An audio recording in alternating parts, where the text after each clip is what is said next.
Vamos abrir a escritura em 1 Tessalonicenses, capítulo 2. Vou ler com os irmãos aqui pelo menos 12 versículos. Embora nós não consigamos falar os 12 versículos, mas é sempre bom lermos uma porção maior, né, para que nós tenhamos uma clareza maior do que está dito e do que nós vamos dizer. Lógico que nós já lemos esse texto, esse capítulo todo, o capítulo 3, a carta inteira, mas é bom no início de cada estudo trazermos a leitura um pouco mais ampla para podermos começar a discursar e dialogar em torno desses temas. Capítulo 2, versículos de 1 a 12. Estou lendo na versão NVI, a nova versão internacional, tá? Irmãos, vocês mesmos sabem que a visita que lhe fizemos não foi inútil. Apesar de termos sido maltratados e insultados em Filipos, como vocês sabem, com a ajuda de nosso Senhor, de nosso Deus, tivemos coragem de anunciar-lhes o Evangelho de Deus em meio a muita luta. Pois nossa exortação não tem origem no erro, nem em motivos impuros, nem temos intenção de enganá-los. Ao contrário, como homens aprovados por Deus para nos confiar o Evangelho, não falamos para agradar pessoas, mas a Deus que prova o nosso coração. Vocês bem sabem que a nossa palavra nunca foi de bajulação, nem de pretexto para ganância. Deus é testemunha. Nem buscamos reconhecimento humano, quer de vocês, quer de outros. Embora como apóstolos de Cristo pudéssemos ter sido um peso, fomos bondosos quando estávamos entre vocês, como uma mãe que cuida dos próprios filhos. Sentindo assim tanta afeição por vocês, decidimos dar-lhes não somente o Evangelho de Deus, mas também a nossa própria vida, porque vocês se tornaram muito amados por nós. Irmãos, certamente vocês se lembram do nosso trabalho esgotante e da nossa fadiga. Trabalhamos noite e dia para não sermos pesados a ninguém, enquanto lhes pregávamos o Evangelho de Deus. Tanto vocês como Deus são testemunhas de como nos portamos de maneira santa, justa e irrepreensível entre vocês, os que creem. Pois vocês sabem que tratamos cada um como um pai trata seus filhos, exortando, consolando e dando testemunho para que vocês vivam de maneira digna de Deus, que os chamou para o seu reino e glória. Diga amém.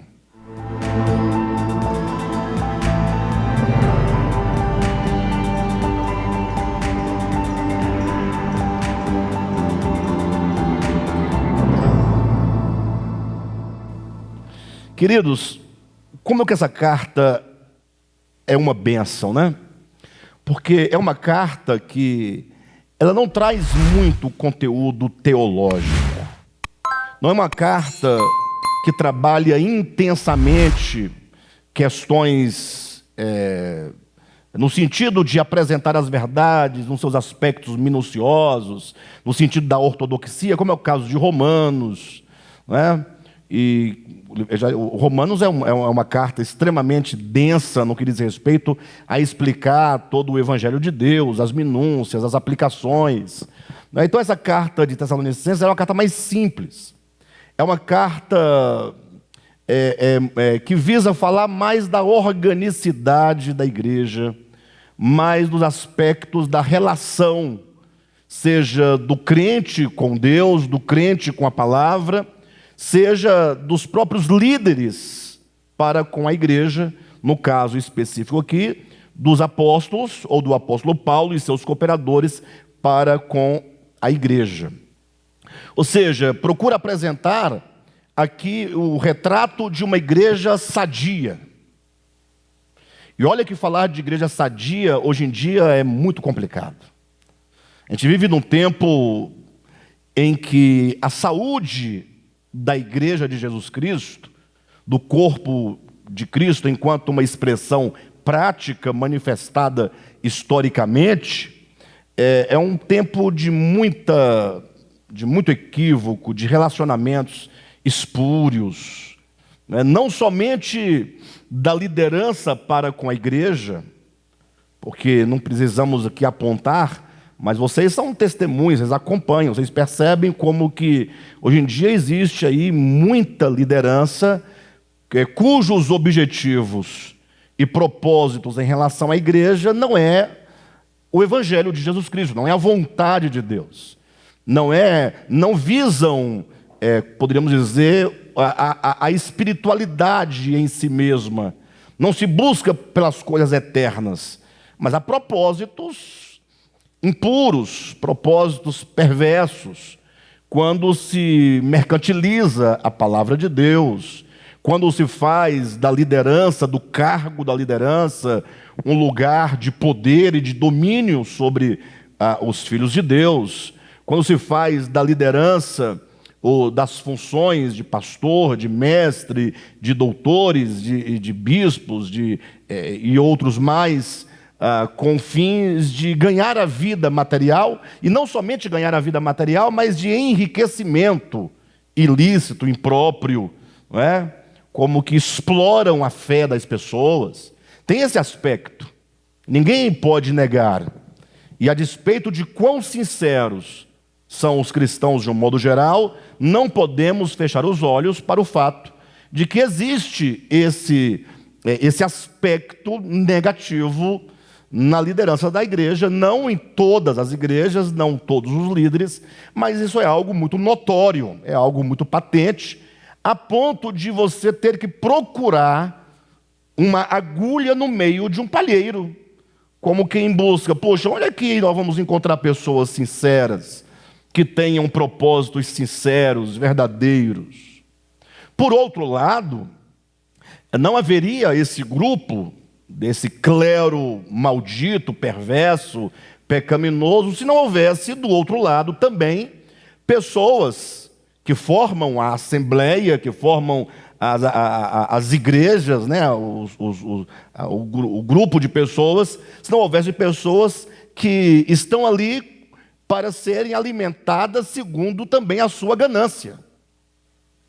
É basicamente aquilo que Paulo diz em 2 Timóteo, no capítulo 4, quando ele diz assim a Timóteo, olha, prega a palavra, insta, quer seja oportuno, quer não, porque haverá dias em que as pessoas se cercarão de mestres, né, como que sentindo coceiras nos ouvidos, a fim de ouvirem aquilo que eles desejam, segundo a sua própria ganância. Então, eu vou colocar nesses termos, os irmãos vão me entender. Não haveria o crime do 171, de acordo com o nosso Código Penal, se não fosse a ganância daquele que é iludido e ludibriado. Ou seja, aquele que comete o crime do 171, de enganar o outro, de extorquir o outro, não pelo uso da força, mas da influência, né, da conversa, de uma boa conversa, do engano, se a pessoa do outro lado não estivesse procurando, ou, de alguma maneira, sua ganância não fosse despertada por uma questão muito fácil. Então, assim, a coisa é muito fácil, é muito barata, é muito assim, cai fora, não vai por aí. Quando você vê um evangelho barato, um evangelho, né, de barganha, cai fora, não funciona. Então, é certo que se existe, por um lado, uma liderança espúria, é porque existe também um rebanho que está ali, ainda que sem compreender muitas coisas, mas está sendo despertado a partir dos desejos que nós temos no seu coração. Há uma dupla responsabilidade. Não é somente os líderes que são responsáveis. Nós, membros do corpo de Cristo, membros da igreja local e prática, também temos o nosso dever de buscar o entendimento das Escrituras por nós mesmos, não confiando a outros a direção de nossas vidas de modo cego. Ou seja, nós temos que ter nós temos que ouvir a pregação e mesmo ler os livros de modo ativo, participando, perguntando, questionando, verificando nas Escrituras, não é? E não verificando o versículo. Cuidado com isso, porque todos que pregam vão apresentar um versículo bíblico. Tem aqueles que não apresentam nem mesmo um versículo, apresentam a parte B do versículo. Mas é preciso que você leia todo o texto, leiam a Bíblia, não se deixem enganar. Leiam as Escrituras, leiam sobretudo o Novo Testamento, para que você tenha aí, desempenhe o seu papel, de construir a sua vida e não entregar a edificação da sua vida, o seu modo de servir a Deus, a outros. Então, hoje em dia está muito difícil, de fato, você encontrar um ambiente saudável, uma vida de igreja saudável. Talvez seja esse um dos principais motivos porque cresce a cada dia o movimento dos desigrejados. Então, hoje em dia está muito difícil encontrar um lugar sadio, talvez seja essa a razão principal, eu imagino, ou pelo menos uma delas, porque o movimento de desigrejados cresce cada vez mais, porque a igreja do Senhor cai em descrédito cada vez mais, por falta de pureza de ambos os lados. E essa carta de Paulo aos Tessalonicenses, ela vai falando dessa igreja, ou apresentando a igreja de Tessalônica e a sua relação para com Deus, para com a palavra, a sua relação para com os líderes, no caso aqui o apóstolo Paulo e os seus cooperadores, a relação de Paulo e os seus cooperadores para com a igreja, mostrando um ambiente sadio. Ou seja, é possível sim haver uma igreja sadia, desde que nós atentemos para quais são os princípios de Deus que de fato constituem uma verdadeira igreja de Jesus Cristo. Essa deve ser uma preocupação nossa, sem dúvida.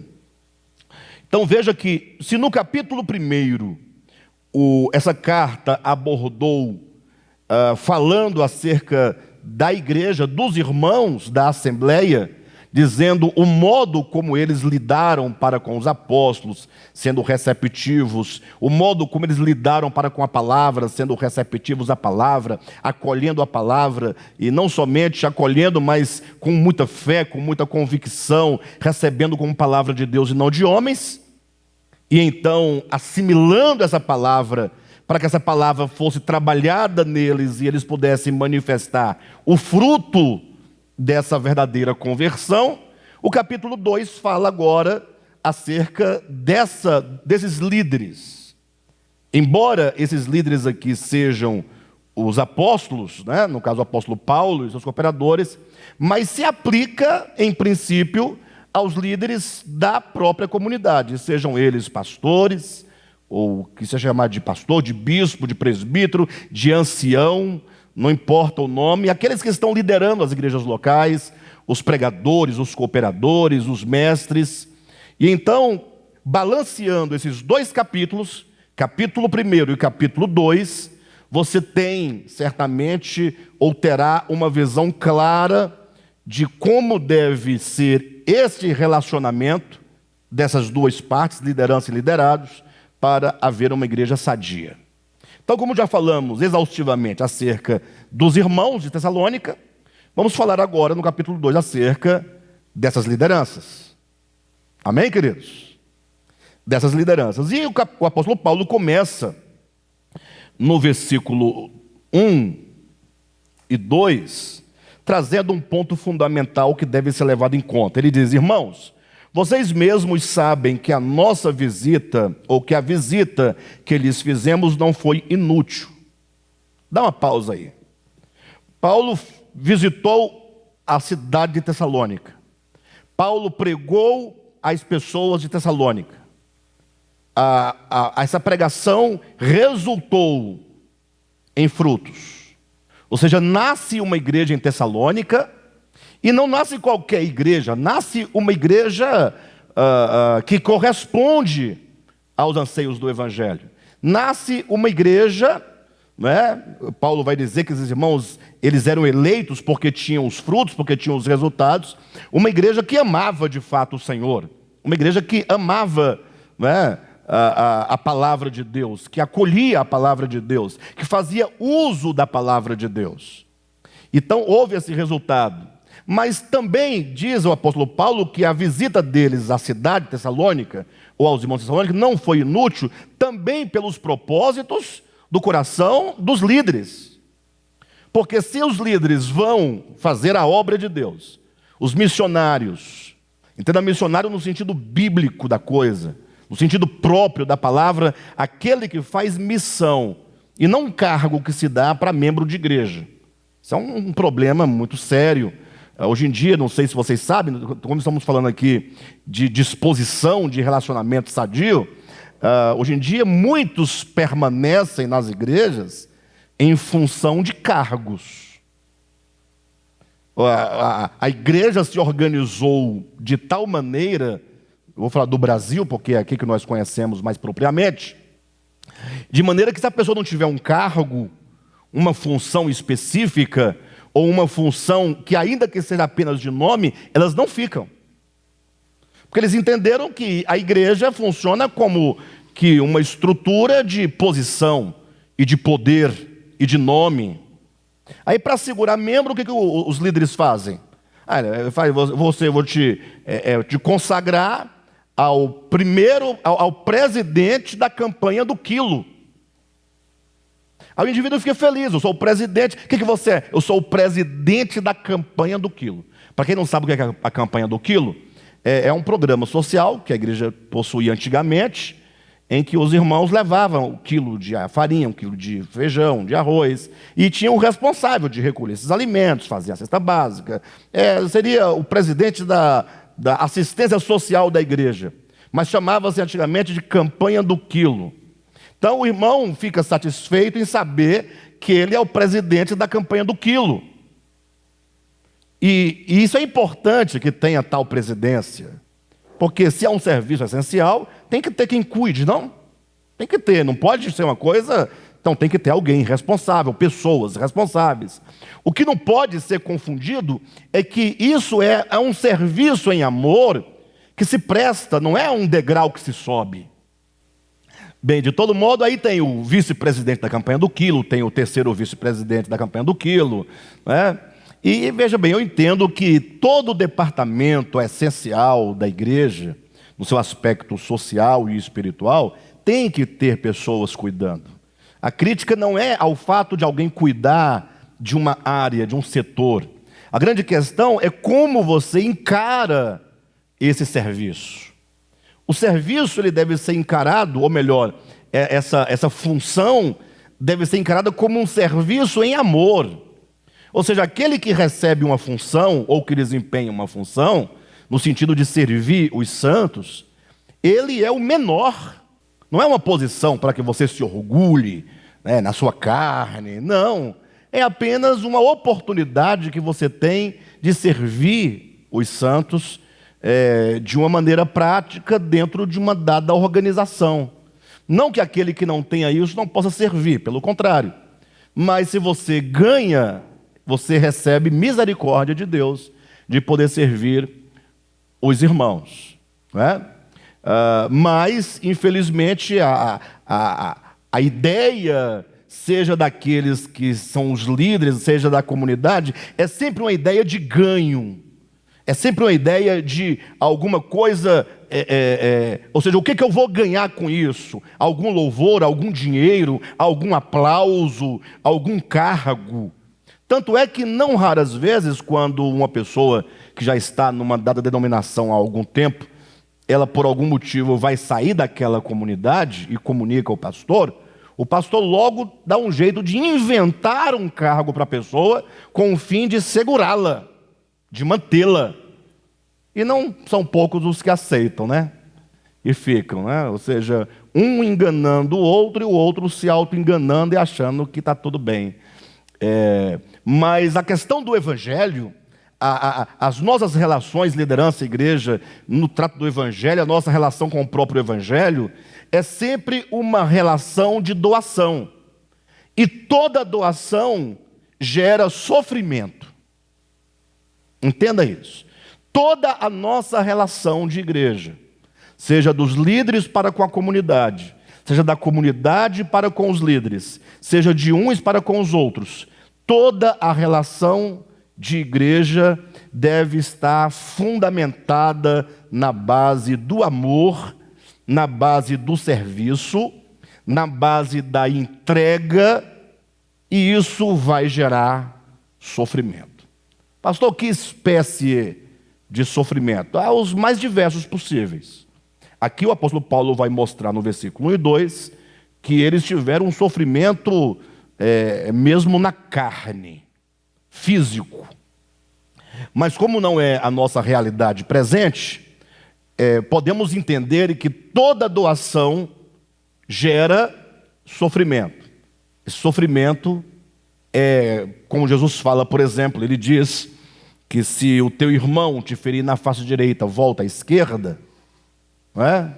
A dor maior não é o tapa na face esquerda. A dor é a dor da renúncia, do abrir mão do seu próprio ego, do abrir mão desse amor próprio demasiado, um amor que se imprime e que não é devido, porque amarás ao Senhor teu Deus de todo o teu coração, acima de tudo, Deus em primeiro lugar e não nós em primeiro lugar. E quando fala do nosso amor a nós mesmos, diz que esse amor deve ser também na mesma medida ao próximo, como ama-se a si mesmo. Então nunca um amor acima do amor a Deus, nem do amor ao próximo.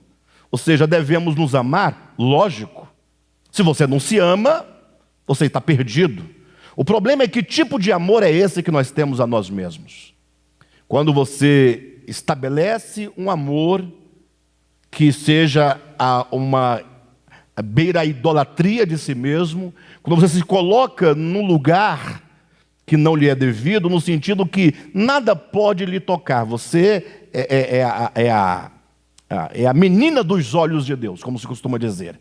Nada pode tocar, qualquer palavra não pode ser dita porque te fere, te magoa, te angustia, você não pode sofrer por isso, você não pode ser, ou seja, você se coloca numa situação como se tudo e todos deveriam te servir e te adorar. Então, quando o Evangelho nos chama ao perdão, nos chama à doação, nos chama ao altruísmo, isso não somente é a vontade de Deus, mas é um instrumento divino para que nós sejamos tratados no nosso ego, para que esse ego seja pouco a pouco destruído, e isso vai gerar sofrimento. Por isso que todas as palavras, as expressões e as ideias, quando Jesus fala sobre a vida autêntica de um cristão, ou uma vida cristã autêntica, são palavras como negar a si mesmo, tomar a cruz, né? Como morrer.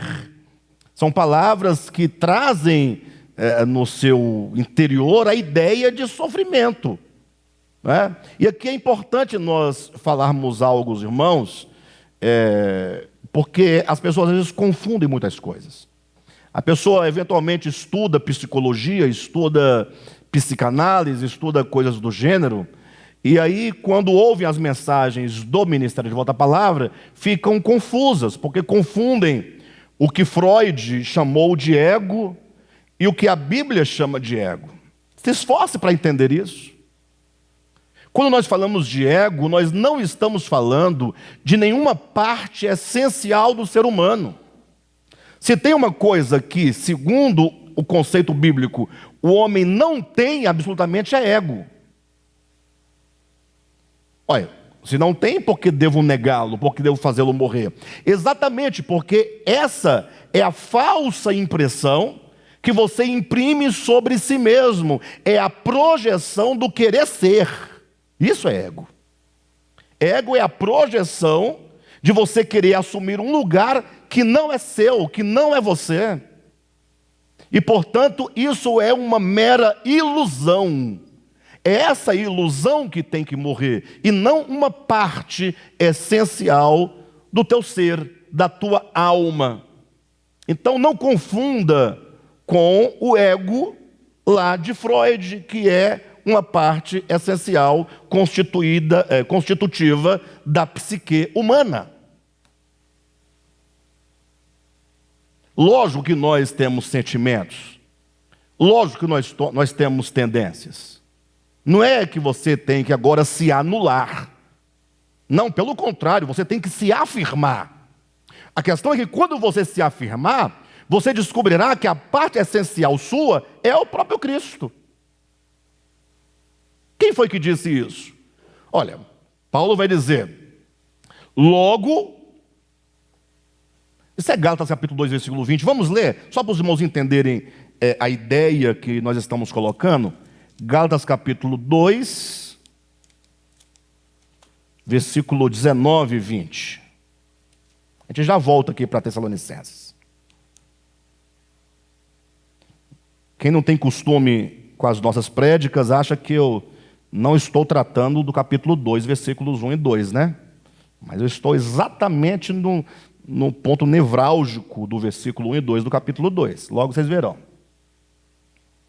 Olha o que diz aqui no capítulo 2, versículo 20. Fui crucificado com Cristo. Assim o quê? Uma vez que eu fui crucificado, e portanto morri com Cristo, já não sou eu quem vive, mas Cristo vive em mim. E a vida que agora vivo no corpo, vivo-a pela fé no Filho de Deus, que me amou, se entregou por mim. Ou seja, olha o que ele diz. Primeiramente, há de se fazer morrer alguma coisa. Essa alguma coisa que se faz morrer é o ego, que no sentido bíblico é a ilusão do não ser. É o que se imprime, o que se constrói acerca de si mesmo, que é uma mera projeção.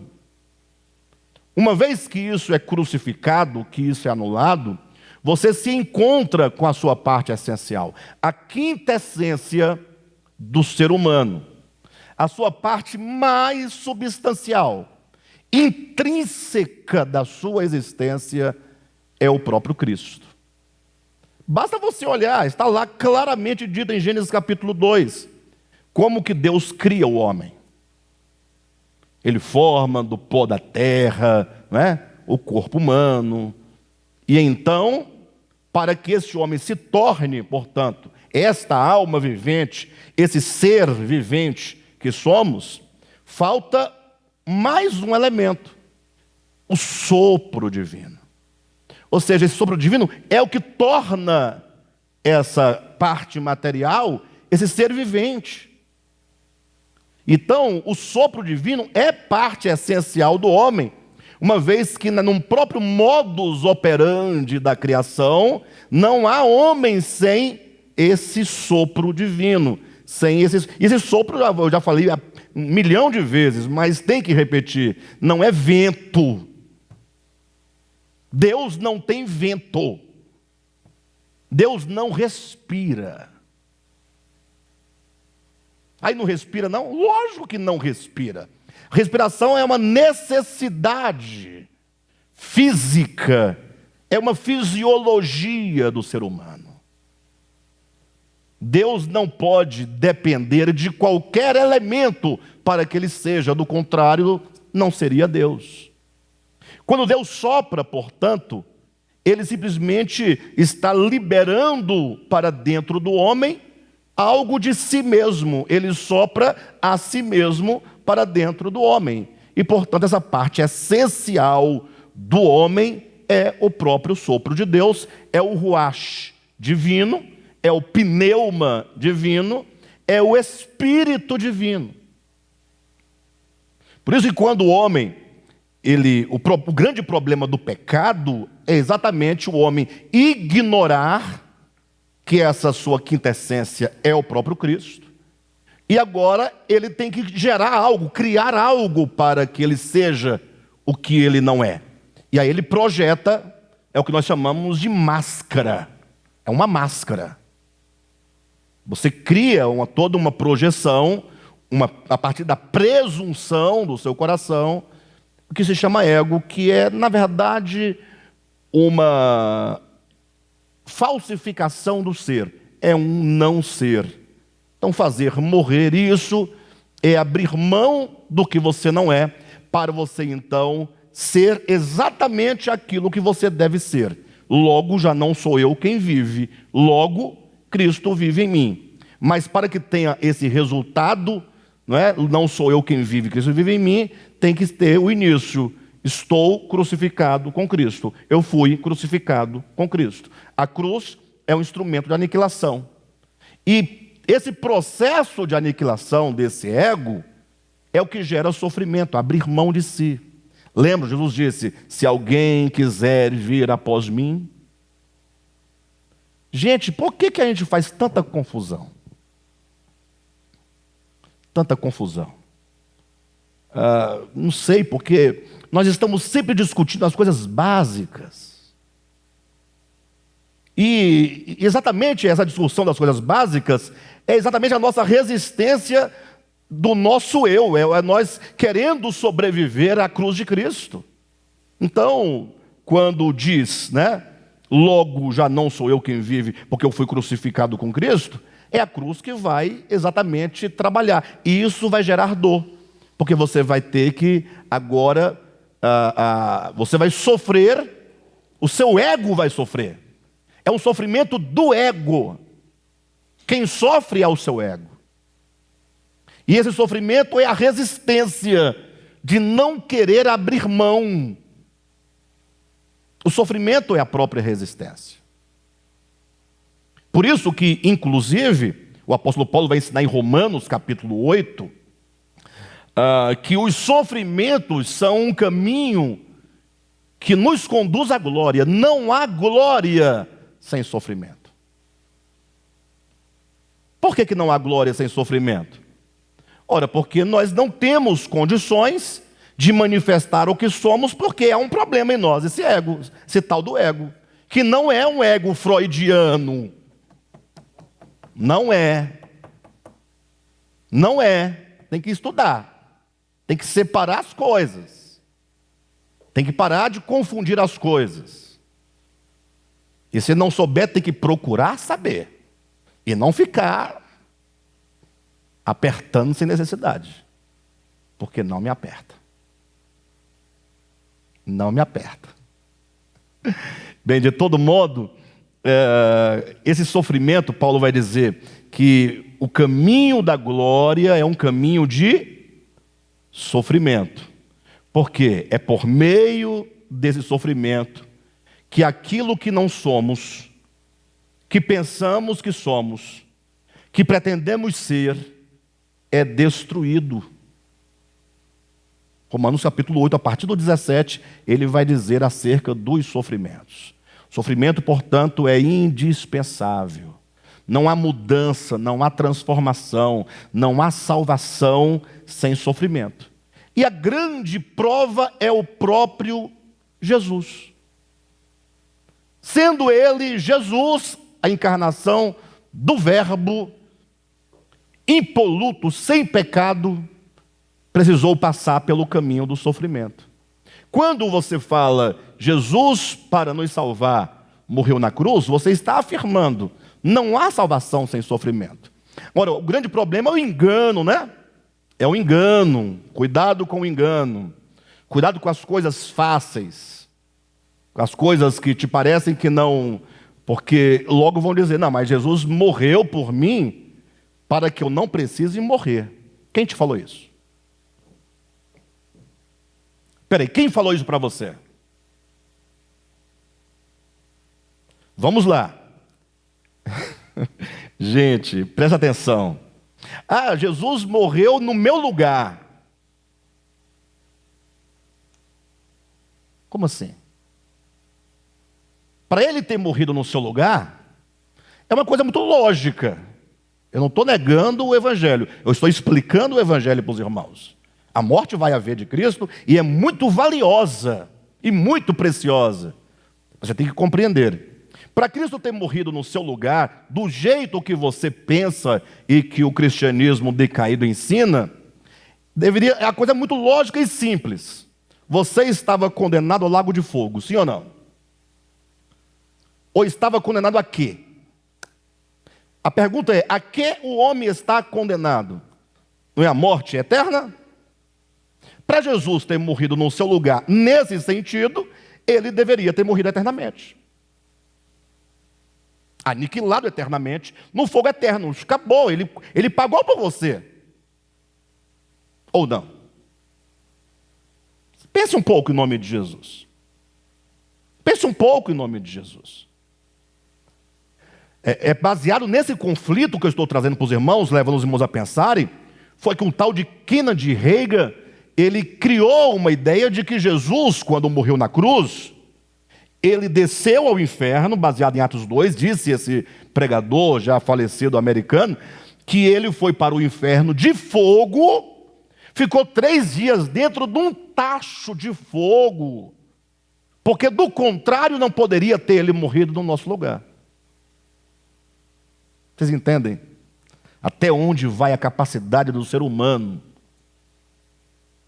Ah, Jesus então não morreu por mim? Lógico que ele morreu por você. No sentido de que se ele não morresse na cruz do Calvário, nenhum caminho seria possível de ser pavimentado na sua consciência. Mas Jesus não morreu por você para que você não deva morrer. Isso não é evangelho. Você não vai encontrar em nenhum lugar dos evangelhos, nem das epístolas, nem do Apocalipse, que Jesus morreu para você não precisar morrer. Pelo contrário, Jesus disse que todos aqueles que nele creem devem ser unidos a ele na sua morte. Então o evangelho não prescinde da nossa morte, ele exige a nossa morte. Por isso que logo trataram de fazer do batismo um dogma, um sacramento. Porque se é sacramento, você vai lá, recebe uma aguinha na cabeça, né? Pega um mói lá e taca água na sua cabeça, então você entra dentro do rio, pronto, está resolvido, fui batizado. Não, você não foi batizado. Esse batismo em água enquanto rito, se ele existe, porque ele se encontra nas páginas do Novo Testamento, ele existe enquanto pedagogia. Em nome de Jesus, definitivamente, coloca no seu coração, nada existe de realidade espiritual que esteja contido substancialmente em qualquer coisa material. Entenderam? Não? Todas as realidades espirituais só se encontram em Deus e no espírito humano. Nunca num pão, nunca num vinho, nunca num copo d'água, nunca num cajado, nunca num azeite, nunca em qualquer coisa que seja material. Nunca em qualquer outra coisa material. Nunca. Ah, mas os irmãos têm o partir do pão. Mas nós estamos dizendo que isso aqui significa, nós somos seres pedagógicos, nós somos crianças, nós precisamos de parábolas, nós precisamos de metáforas, nós precisamos de símbolos, para compreender as coisas básicas. Quisera eu que nós não precisássemos de nada disso, totalmente desnecessário, uma bacia com água ou um pedaço de pão, ou um copo de vinho. E nem com os símbolos pedagógicos às vezes estamos entendendo, ou fingimos que não estamos entendendo, ou achamos que estamos entendendo, ou estamos nem aí para qualquer coisa que venha significar qualquer outra coisa. Vocês entendem? Então, qual é o ponto que eu estou tratando? Ego, sofrimento. Para que ninguém pense que eu estou fora do meu tema, o apóstolo Paulo vai dizer que o ingresso deles em Tessalônica teve fruto por qual motivo? Porque mesmo em meio a todo o sofrimento, eles pregaram a palavra no poder de Deus. O que significa que o evangelho que eles levaram a Tessalônica não tinha outro motivo senão a verdade em Deus. Uma vez que ninguém aceita o sofrimento de graça. Ou seja, ninguém querendo vantagem passa por sofrimento. Todos que querem alguma vantagem estão, na verdade, fugindo de qualquer forma de sofrimento. Ou seja, o fato de os apóstolos aceitarem o sofrimento, e mesmo a despeito das perseguições, das pauladas, dos martírios, e das feras, e das fogueiras, ainda assim eles entrarem para levar o evangelho, isso aponta para a pureza do coração, para a pureza das intenções dos apóstolos. Porque seria muito fácil, eu não vou pregar por causa disso. Está tendo perseguição, então vou ficar quietinho aqui na minha, embora. Então qual o seu objetivo afinal? Você quer aplauso? Você quer dinheiro? Né? O apóstolo Paulo vai dizer aqui na frente, vamos tratar disso mais um pouco na frente, mas a ideia de que os obreiros de Deus, eles recebem a ajuda, contribuição, salário, termo bíblico, da igreja, das igrejas. Mas não raras vezes Paulo abriu mão disso, exatamente para que não fosse um tropeço para a própria igreja. Mas o que eu quero dizer é, por que alguns só pregam por dinheiro? E faltando dinheiro não pregam mais? Vocês nunca se perguntam por isso? A ideia é, se não tiver mais o dinheiro, o fulano continuará a pregar? Ou ele deixará de pregar? Ou qual é a motivação do pregador, do pastor, do bispo, do presbítero, do ancião, do apóstolo? Essa turma toda aí que gostam dos nomes. Então, deixa eu me voltar ao ponto para não ficar em aberto, eu retomo onde que estamos agora em Tessalonicenses. Não há evangelho sem cruz.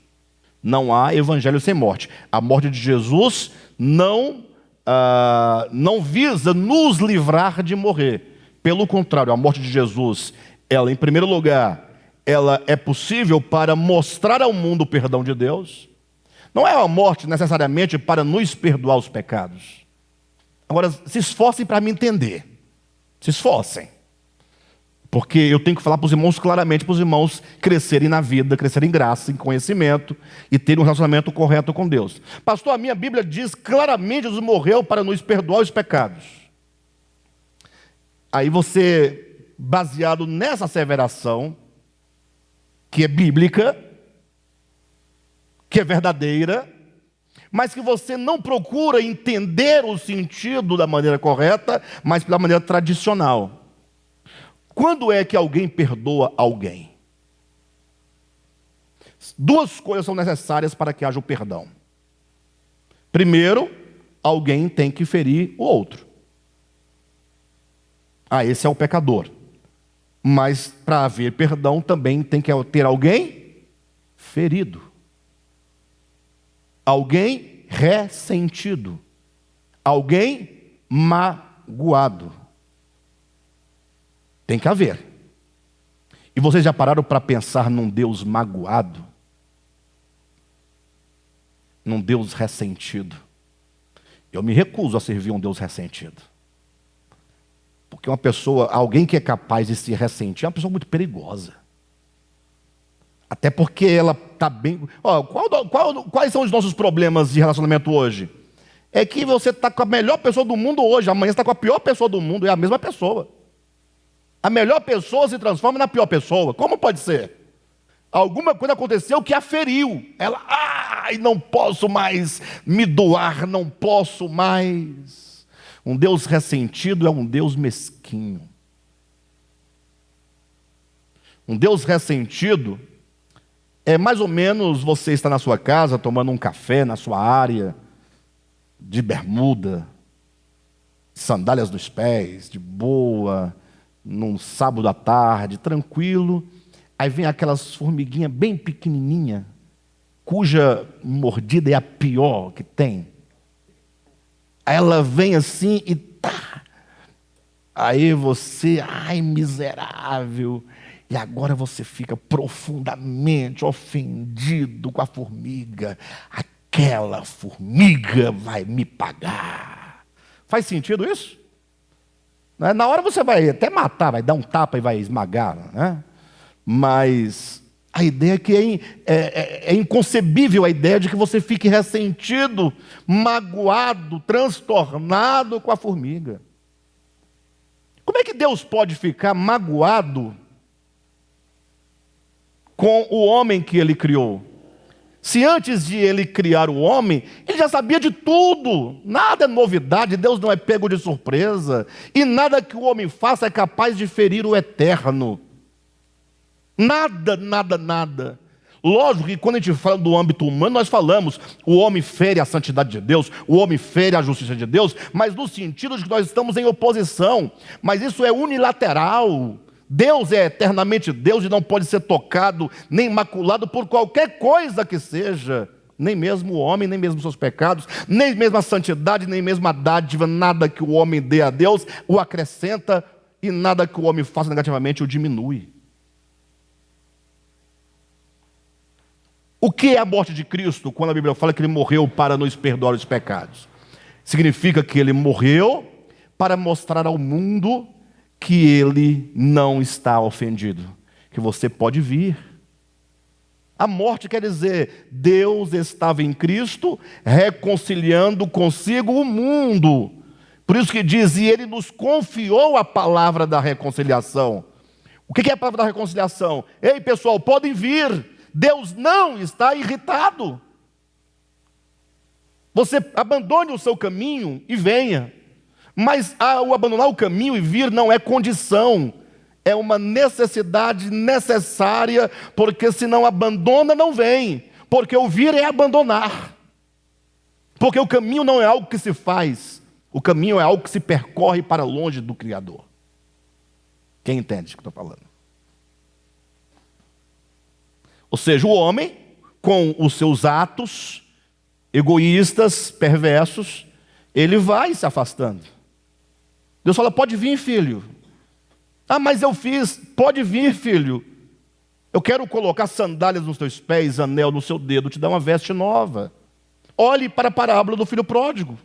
Não há um pai ali ofendido, não há um pai dizendo, olha, você vem, mas tem que me pagar. Vem, mas não pode fazer de novo. Vem, mas não existe mais na parábola do filho pródigo. Então Cristo morreu para nos perdoar os pecados? Sim.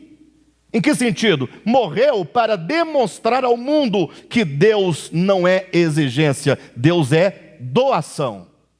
Lógico, vão me acusar de relativista, de universalista, de que mais? De liberalista, porque, inclusive essa semana eu ouvi, mandaram para mim um vídeo de uma pessoa aí, de um pastor, dizendo que o amor de Deus não é essencial, ele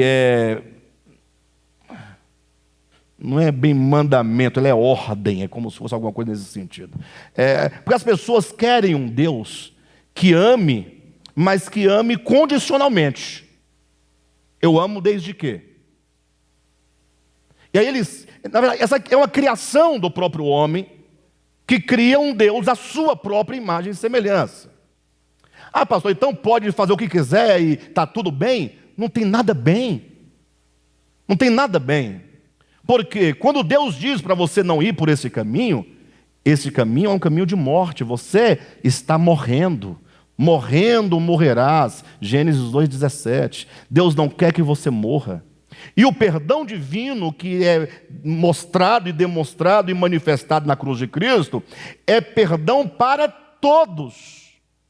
Todos estão perdoados, no sentido de que Deus não vai descontar nada em ninguém.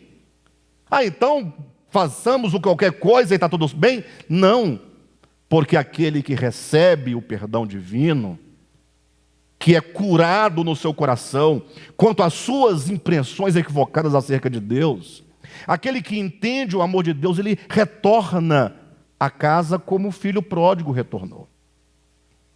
E aquele que continua nas suas trevas do entendimento, que não recebe este amor divino e não retorna, ele também está perdoado. E porque ele está perdoado, e somente porque ele está perdoado, é que ele pode sofrer a morte eterna. Porque se ele não tivesse perdoado, ele não poderia sofrer a morte eterna. Como assim, pastor?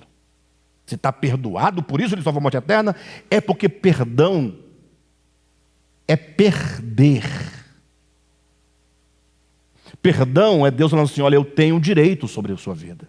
Eu sou o Criador.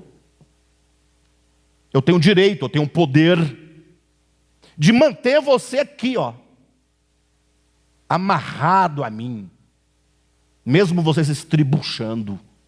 Mas não, eu deixo ir livremente, ainda que seja para a sua própria destruição. Isso é o amor de Deus. Então quem se perde, quem sofrerá a morte eterna, só pode fazê-lo porque Deus disse: pode ir, você não está obrigado a viver ligado a mim. Mas saiba que o final deste caminho é morte. Rompamos e sacudamos as nossas algemas, e rompamos os seus laços e sacudamos as suas algemas. Salmo de número 2, versículos de 1 a 3. O que diz em Romanos capítulo 1? Que porque esses homens que estão vinculados a Deus, pela legalidade da criação, pelo direito que Deus tem sobre o homem, eles não querem viver ligados a Deus, aí eles não reconhecem o poder de Deus, não reconhecem os atributos de Deus, eles, por isso, negam a glória que é devida a Deus, eles não amam a Deus, antes fazem para si mais de escultura, adoram a si mesmos, se tornam loucos. Versículo 24 a 25. Por isso Deus os entregou. Ou seja, podem ir. Isso é perdão. Perdoar é deixar ir livremente. E deixar ir livremente, de certo modo, em relação ao direito de Deus, é perder. Porque ele tem o direito, mas ele perde. Ele não se apega. Por isso que a teologia equivocada do cristianismo inventou, a partir de uma má leitura, de uma leitura equivocada da Escritura, inventou um tacho de fogo eterno. Ou seja, eu não te perdoo. A ideia seria essa. Por isso eu vou manter sobre você o meu direito. E como você não quer me servir, eu, porque tenho direito sobre você, não o deixo ir. Te colocarei de castigo dentro de um tacho de fogo eternamente. Você nunca poderá sair desse tacho, porque esse é o meu direito sobre você. Você não me serve? Tudo bem, mas também você não pode ir. Você vai ficar preso dentro de um tacho de fogo, com enxofre, e com os capetas, e com garfo, com Satanás, e com enxofre, e com tudo mais. Seria a imortalidade. Vocês entendem? Agora, vocês imaginem só, essa é uma leitura totalmente equivocada, mas imagine de um lado, todo mundo vestido de branco, cantando glória, glória, e uma brisazinha soprando na cara, coisa boa, e do outro lado, um tanto de seres dentro de um tacho de fogo, gritando, engruindo. Aí você fala: não, mas eles merecem isso, porque são opositores a Deus.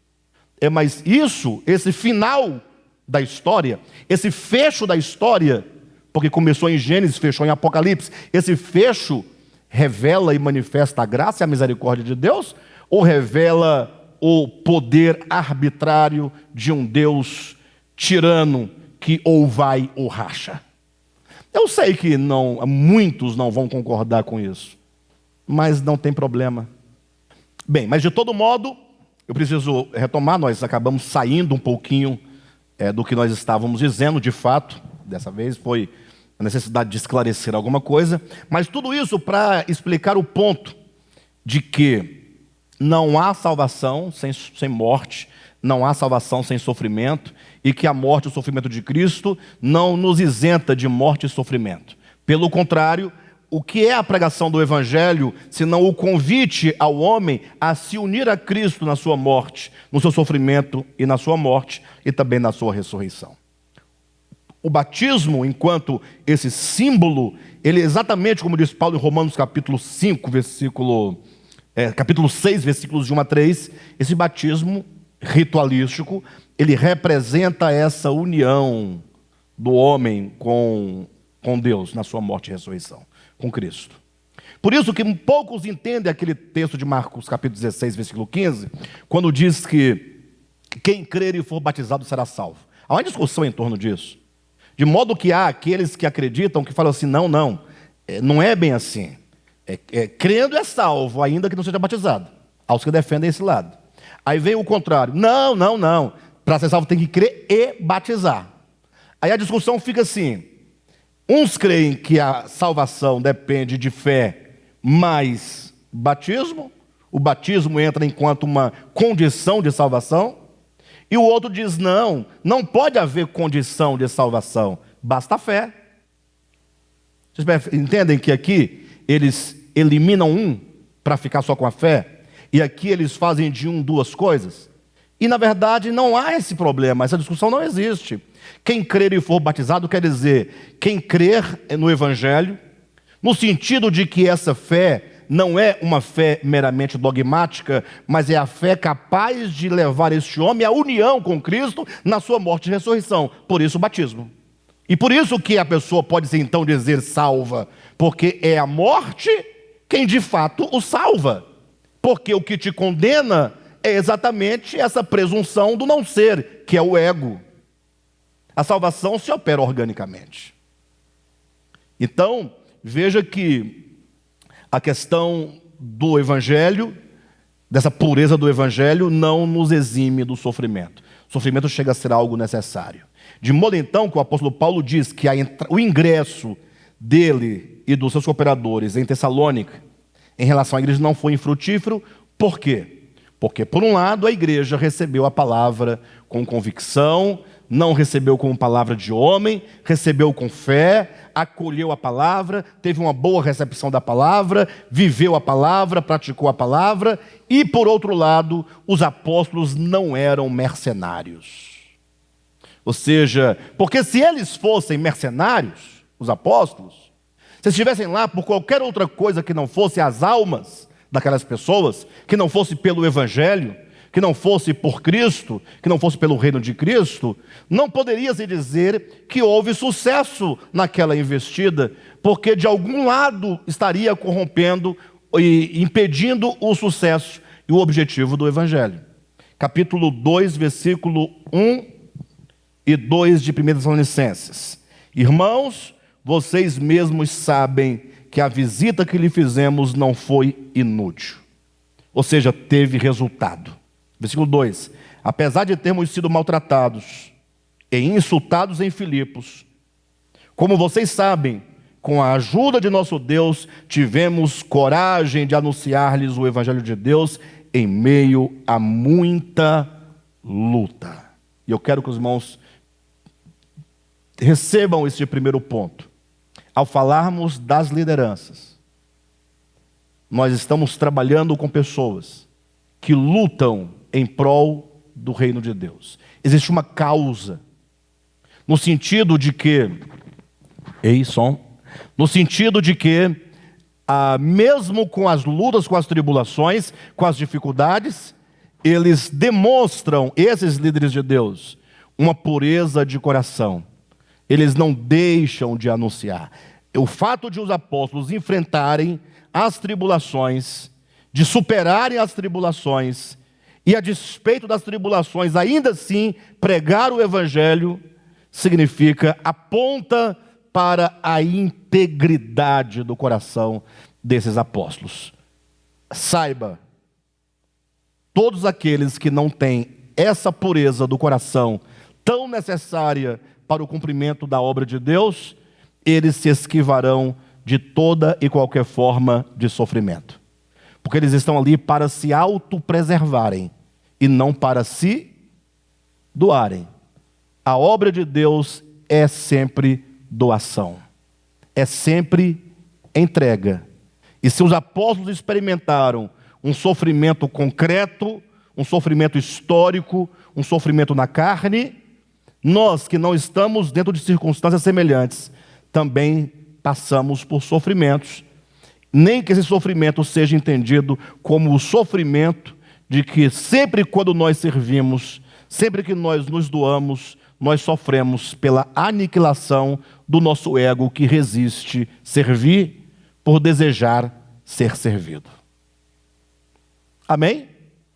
Deu para entender a introdução desse capítulo? O que nós vamos encontrar nesse capítulo? Maravilha, não? Amém ou não? Vocês ficaram meio assim, não gostaram muito do capítulo 2? Veja que nós estamos entendendo o capítulo 2 em diálogo com o capítulo 1, é o todo. Primeiro falou-se da igreja, agora desses que se relacionam com a igreja, para que tenha esse equilíbrio, para você ter a noção de uma igreja que está em condições adequadas, segundo a verdade de Deus. Uma igreja sadia, uma igreja que glorifica a Deus pela sua vida, pelo seu viver. Tá bom, queridos? Glória a Deus.